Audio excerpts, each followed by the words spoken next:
नमस्कार विद्यार्थी मित्रांनो, IMP फार्मा या युट्यूब चॅनलमध्ये आपल्या सर्वांचं स्वागत आहे. डायरेक्ट सेकंड इयर बी फार्मसीसाठी ज्या विद्यार्थ्यांनी रजिस्ट्रेशन केलं होतं आणि त्यानंतर कॅप राऊंड 1 साठी ज्या विद्यार्थ्यांनी ऑप्शन फॉर्म भरला आहे, तर त्या विद्यार्थ्यांची प्रोव्हिजनल अलॉटमेंट लिस्ट सध्या रिलीज झालेली आहे. तर ही लिस्ट कशी बघायची हे आपण या व्हिडिओमध्ये बघणार आहोत. तर वेळ न वाया घालवता व्हिडिओला सुरुवात करूया. सगळ्यात पहिला आपल्याला काय करायचं, कोणत्या एका ब्राउझरवर जाऊन CET टाइप करायचं आणि सर्च करायचंय. नंतर आपल्या समोरची पहिली वेबसाईट येईल, आपण त्यावर क्लिक करायचं आहे. त्यानंतर राईट साईडला आपण बघू शकतो ऍडमिशन पोर्टल अकॅडमिक इयर 25-26 यावर आपला क्लिक करायचं आहे. नंतर या ठिकाणी आल्यावर आपल्याला खाली स्क्रोल करायचं आहे. अंडर ग्रॅज्युएट कोर्सेस मध्ये डायरेक्ट सेकंड इयर फार्मसी या बटन आपल्याला क्लिक करायचंय. त्यानंतर आपण होम पेजवर आलेलो आहोत.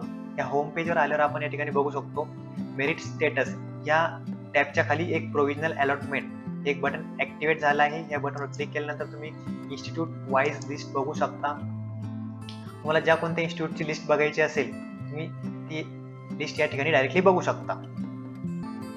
त्यासाठी तुम्हाला डायरेक्टली काय करायचंय, तुमच्या इन्स्टिट्यूटचं नाव या ठिकाणी सर्च करायचंय किंवा या ठिकाणी तुमच्या इन्स्टिट्यूटचा कोड एंटर करायचा आणि सर्च करायचंय आणि तुम्ही डायरेक्टली त्या इन्स्टिट्यूटच्या समोर एक व्ह्यू बटन येईल. त्या व्ह्यू बटनवर क्लिक करून त्या इन्स्टिट्यूटची लिस्ट तुम्ही या ठिकाणी बघू शकता.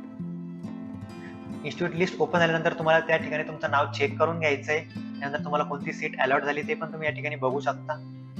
सध्या तरी तुम्हाला कोणतं कॉलेज अलॉट झालं आहे हे चेक करायचं असल्यास तुम्हाला पर्टिक्युलर इन्स्टिट्यूटची लिस्टच चेक करावी लागणार आहे, कारण कॅन्डिडेट लॉगिनवर आणखी काहीच अपडेट आलेली नाहीये. ही अपडेट रात्री 12 नंतर किंवा उद्या सकाळपर्यंत येणारच आहे. व्हिडिओ जर आवडला असेल तर व्हिडिओला लाईक करा, तुमच्या मित्रांपर्यंत शेअर करा आणि चॅनलला सबस्क्राईब करा. धन्यवाद.